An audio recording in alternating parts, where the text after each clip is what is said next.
Jokic wins the game at the buzzer. The More Better Podcast.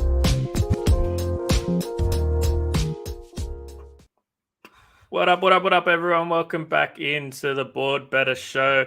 A couple minutes late today. Apologies, trying to wrestle kids and get them out the door to daycare is always a fun way to start the day. But we are here ready for a pretty massive slate of NBA action today. A lot on the board, a lot of value on the board, in my opinion, as well. So look forward to tackling that. The best bets I've made, a couple that I'm probably still eyeing as well. So it could end up being a pretty big card for me. We've also got plenty of squad ride picks to go through as well. So that'll be good fun. And our homework review, which we will do to kick things off as always. So appreciate everyone in the chat. Make sure if you are listening as well, please drop a like on YouTube. It helps us out a ton. But let's get straight into that homework review and take a look at the team that I've highlighted to talk about today. And that is the Cleveland Cavaliers, because I think that they are primed to go on a little bit of a run when you look at the upcoming games for them. And then you look at kind of their efficiency metrics over, say, the last 3 weeks, even. You could probably stretch it further than that, where their offense, I don't think, is quite properly being captured in the markets yet in terms of just how effective they are and the potential that they have to still, I think, outperform their current output, which is kind of a scary thought when you factor in that their defense remains absolutely elite. It is the number one adjusted defensive rating in the NBA, and for good reason, the best half-court defense in the NBA. This team, for me, is probably the hardest one to work out in the playoffs. I think that if I had just looked at their metrics and numbers without taking into account, I guess, the youth and the inexperience in the playoffs, I would just assume this team would probably be favorites to come out of the East. But obviously it doesn't quite work like that in the playoffs. You do need to have some level of experience, not just on the court, but I think on the sidelines as well. I think JB Bickerstaff and the rest of that coaching staff are probably going to have some teething problems themselves come playoff time. But like I said, when you factor in everything else that's kind of happened for them this season and what they've managed to put together, they are absolutely elite. They're first in adjusted net rating. They are fifth in adjusted offensive rating. They are first in adjusted defensive rating. There's not a lot that this team can do better going forward, aside from just grow together and build on that chemistry, I think, in years to come. So they're certainly a team short term that I think is going to be a buy team. Like I said, looking at their upcoming games, they've got another game with the Brooklyn Nets where I think that they can basically repeat exactly what happened in their most recent meeting. There's no reason to suggest the Nets can make the right adjustments to trouble this team, I don't think. And then from there on, it's a pretty soft 4 or 5 game stretch there where I think that offense, like I said, can really get humming. And I think there's going to be a lot of value on taking their team total overs. A lot of their totals are going to continue to be sort of low 220s, high 2 teens, just based on how effective and efficient their defense is. And so that'll open up opportunity for a team total over. There might even be value on full game overs like there was in that game against Brooklyn recently, not just because of what they can do scoring the basketball, but I think, the fact that the markets are forced to create a number that is reflective of how good their defense is, it presents us some pretty good opportunities as a result to buy on these low numbers there. So totals will be a really interesting one going forward, but their team total in particular, I think overs is going to be bet pretty heavily and pretty aggressively last time around. So like I said, I jump into some of like their offensive metrics. If you look even just their season long shooting efficiencies, they're a top 5 team in terms of effective field goal percentage when adjusting for strength of schedule, top 5 team in terms of rim percentage, which isn't surprising with Mobley and Allen being as dominant as they are in and around there. I think the interesting one is that they are sort of bottom half, I believe, right around mid-tier. So 13th in the league in 3-point percentage. However, their shot quality from beyond the arc is really, really, really impressive. So it's certainly fair to anticipate that 3-point percentage to jump up. probably closer to that 37-38% mark, which, like I said, when you couple it in with the efficiency around the floor elsewhere, there is real potential for this offense to explode in the next week or two with some really, really effective and efficient numbers. So the Cavs, for me, are buy teams short term. Their long term ceiling, again, it's just really hard to figure out because I can't see a path where they make the conference finals. Certainly not the NBA finals. I don't think there's really a path for them to make the conference finals, just given they would have to get through most likely Milwaukee, it seems, in that second round. And they're just not quite there yet. But again, when you just look at raw metrics and numbers alone, everything tells you that this team is the best team in the Eastern Conference. So they're certainly one to watch. And I think I will be cautious in fading this team in the playoffs, even if it makes sense to, given the level of inexperience around that team as a whole. So, yeah, like I said, my homework review is just going to be buying on the Cavs, I think, this next week, looking at their next 4 or 5 games specifically, looking at their team totals overs specifically as well.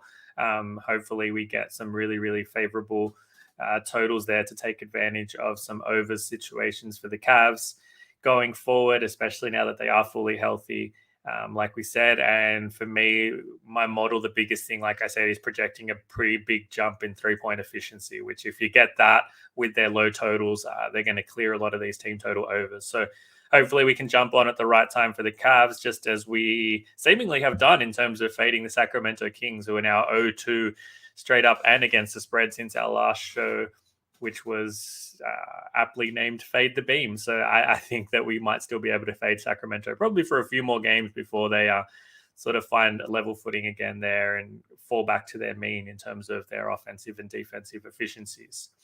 But that is today's homework review. Let's keep an eye on the Cavs. Let's see how that goes.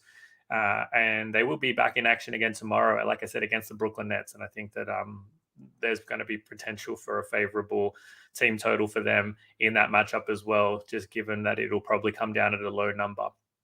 But let's get into today's card because it is a massive slate of games. 10 games on deck. I've got already 4 bets in there. There's 2 more that I have circled that could potentially be added as well, pending injury update news. The markets are kind of where I want them, but I obviously need confirmation on some pretty key players there as to whether or not I do get involved with those ones. But starting off, first game up I've got, which is the New York Knicks +2 at Miami. This one pretty straightforward. I have the Knicks marginally favored by a point. The model has the Knicks winning outright as well. I can't trust Miami against any team with an elite offense, and that is exactly what the New York Knicks are right now. They, looking at the current season, I mean, they're 5th in adjusted offensive rating, which is fantastic. They're 7th in adjusted net rating as well. For comparison's sake, Miami lingering all the way down in 25th in adjusted offensive rating. They are 26th in shot quality as well, whereas the Knicks are top 5 team in that regard. So I understand this is a pretty important game for Miami. They're still chasing that 6th seed. They can avoid the play-in. I think that they very well might just be able to jag it, not because of necessarily how good they are, but the fact that the Brooklyn Nets continue to slide. I don't think that they're going to be able to figure things out in a way that is meaningful either. So there's potential for them, I guess, to make up ground there. This is a game that you would normally expect Miami to win, having lost 2 very, very close games against the Knicks.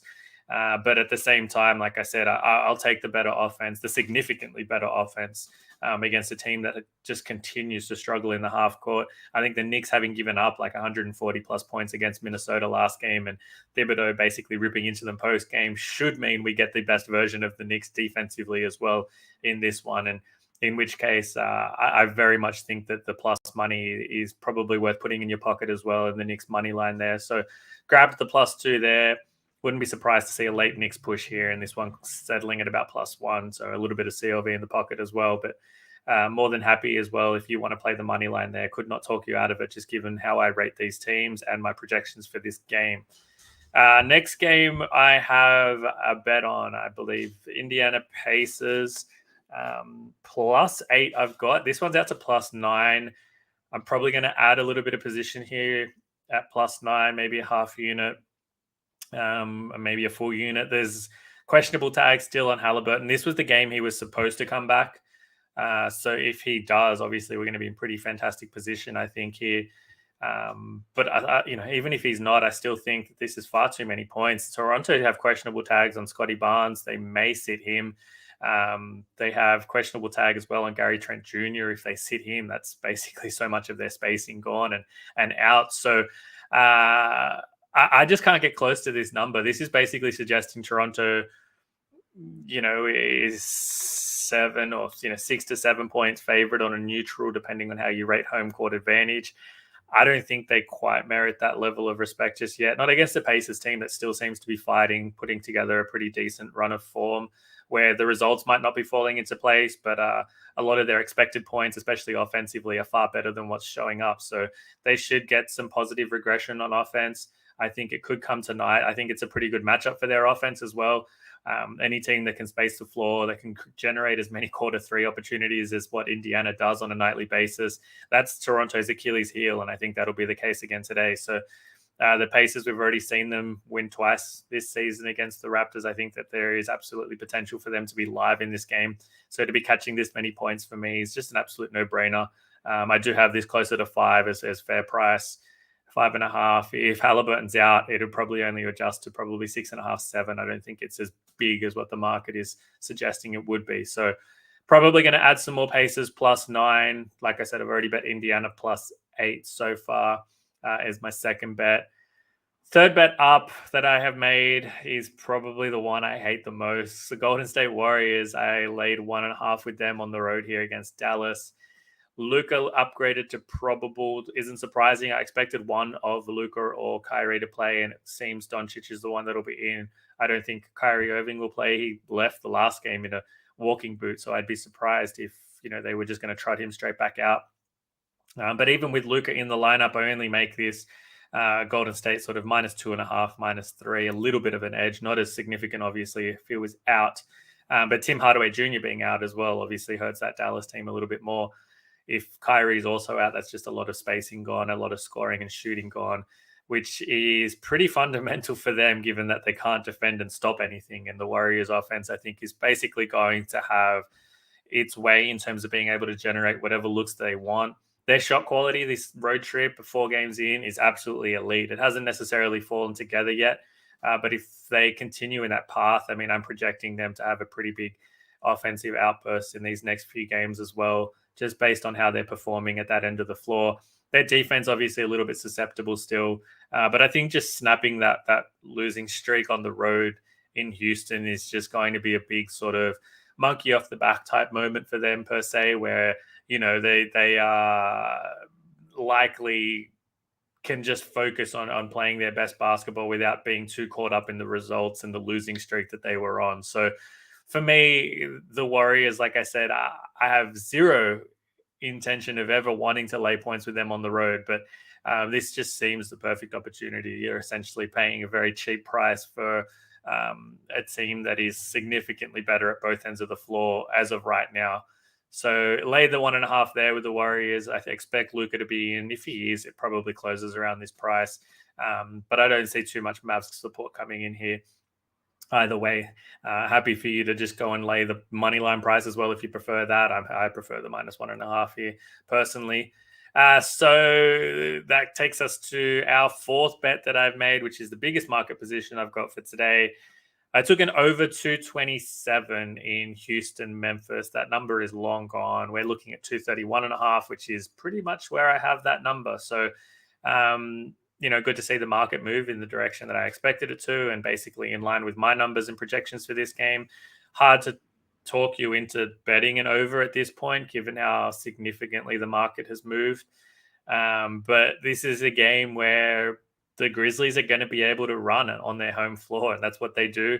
Houston's still dead last in terms of opponent transition opportunities, opponent fast break points per game allowed, opponent second chance opportunities. They're bottom 5 as well in that regard. So just everything that Memphis does offensively should be able to come to the fore in this matchup, I think. And I think the Rockets offense has been trending far better over the past couple of weeks than what the market has captured just yet. So there's probably going to be some value, I think, on Houston overs in these next maybe 4 or 5 games before the market properly catches up, because their defense is still exactly what it has been all season long. But like I said, having Jalen Green, having Kevin Porter Jr. back now consistently, it doesn't look like it's quite been captured in the marketplace as to just how much it impacts and positively impacts their offense. So the Houston Rockets overs short term, like I said, in this game, that over 227, very happy to have that one as our big play in the pocket. Over 231.5. I can't recommend the bet, but at the same time, there might still be value there. Dylan Brooks being out, I think, helps the Rockets as well. Not having him basically try and man-to-man shackle Jalen Green or even Kevin Porter Jr. at times, it's just going to help those guards get free and do what they want. The Ja Morant story kind of speaks for itself there. He'll obviously, if he does come off the bench as well, I think that just works even better for our overs if he's able to match up with a lot of Houston's second unit, which is as bad as anyone's in the NBA right now. And this has blowout potential, which I actually prefer. If it is a blowout, I think it does help overs because it just becomes an up and down game with very little defense being played. That's my personal opinion on that anyway. So those are the bets that I've made. There are a couple more that I am looking at making that I haven't made yet. First one up being Philly, Chicago. That total now, let's have a look. I believe it's sitting at 221.5. It's come down just a tad from that 222. Yeah, 221.5. I want the over in that game, to be honest. My number makes it 226. But obviously we have a pretty big questionable tag on James Harden. So that is going to play a pretty big part as to whether I get involved. If he's in, I'm probably going to take that over. I know it went to double OT. I know we were on the under initially, but just this is a big over adjustment by the marketplace, in my opinion, in a back-to-back situation. So I'm not going to say play it, definitely, but obviously if Harden's in and we can get ahead of the market where it doesn't go above 222, that's a bet for me, and I'll be trying to lock that in as quickly as possible. But so make sure you've got your notifications on there, and we'll see if we can, like I said, get ahead of the marketplace.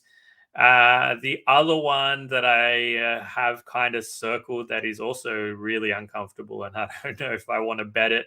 Milwaukee, San Antonio. I can see a 238 on the board. That's too high for me. I have 233.5 is my fair price. Look, the Bucks offense is projected to regress a little bit.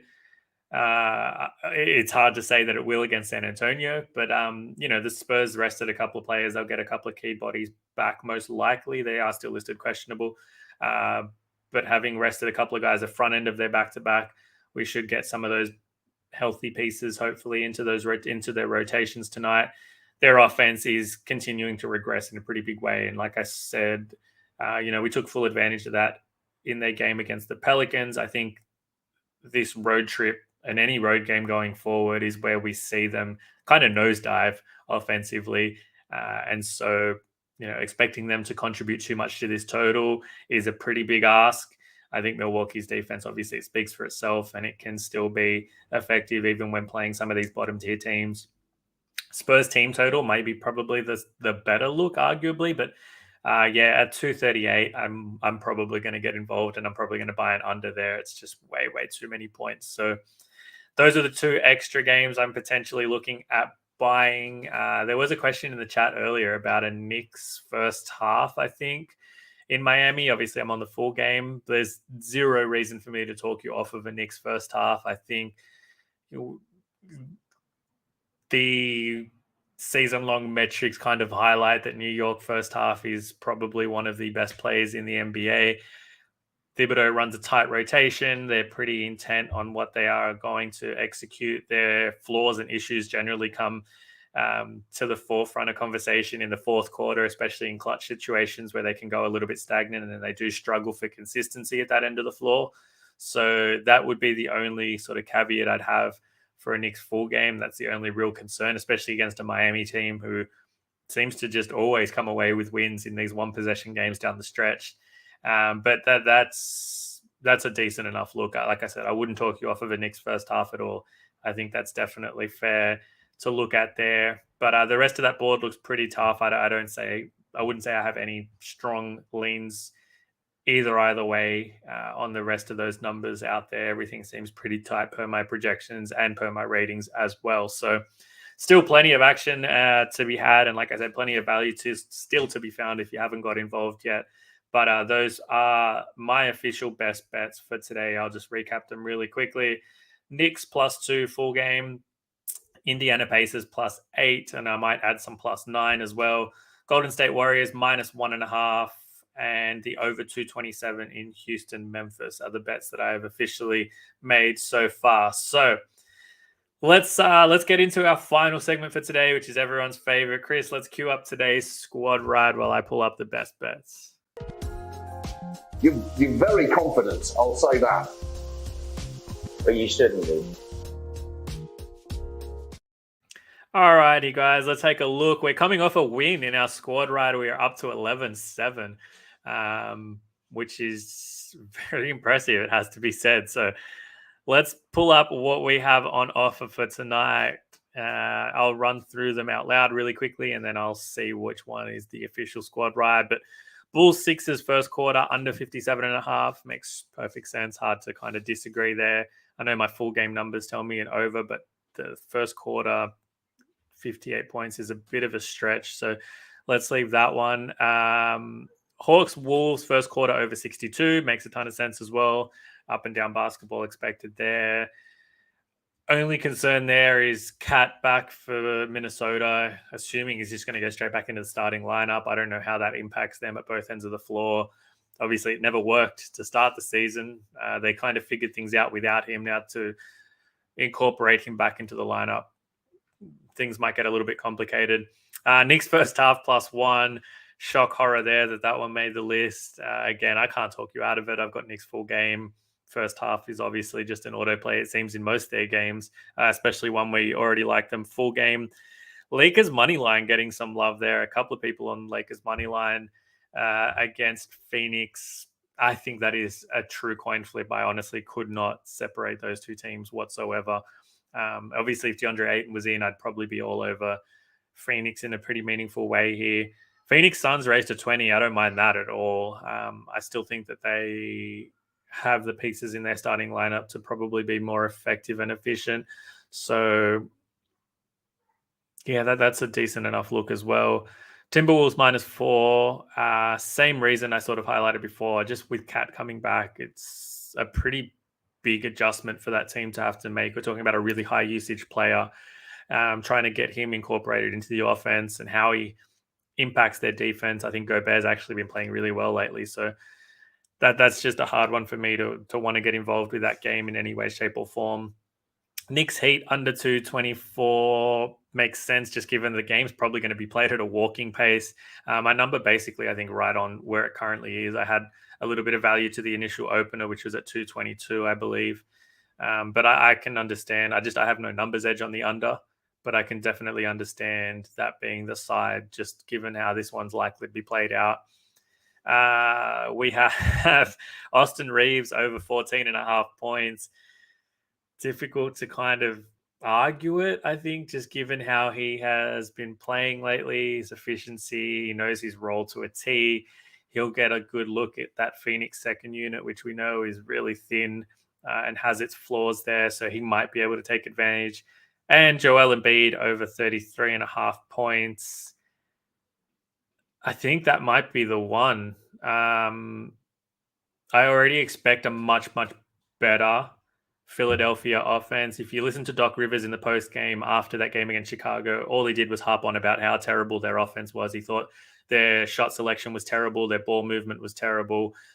He thought that they made Chicago's defense look better than what it was because they just simply weren't swinging the ball, they weren't trusting the pass, and they weren't getting their stars in position with time on the clock. There were too many situations where they were getting the ball in Embiid's hand with 5 seconds to go, and he's sort of on the perimeter, which is pointless. So Joel Embiid over 33.5 points. I think we locked that in as the official squad ride.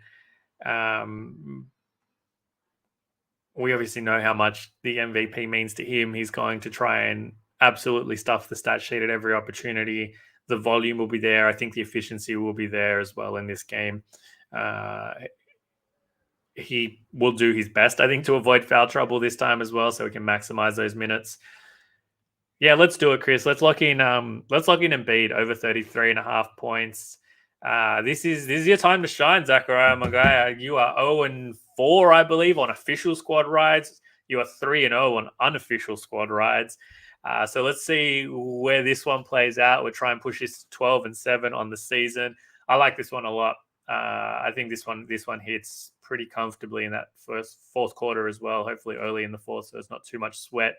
But we are riding with Joel Embiid's points as the official squad ride pick for today against the Chicago Bulls in what should be a favorable matchup. As assuming Harden doesn't go as well, I think that's only going to help him. They're just going to feed him more. His usage obviously goes up naturally when Harden's not on the floor. So I think a lot of things could potentially fall into line here for him. That is today's show, though. Just to recap, obviously, all my best bets are on BetStamp. They are in Discord as well. So come join the Discord chat if you aren't already there. There's some good laughs to be had in the community chat. You'll find all my bets as soon as I make them. I post them up in there as well as post them in BetStamp.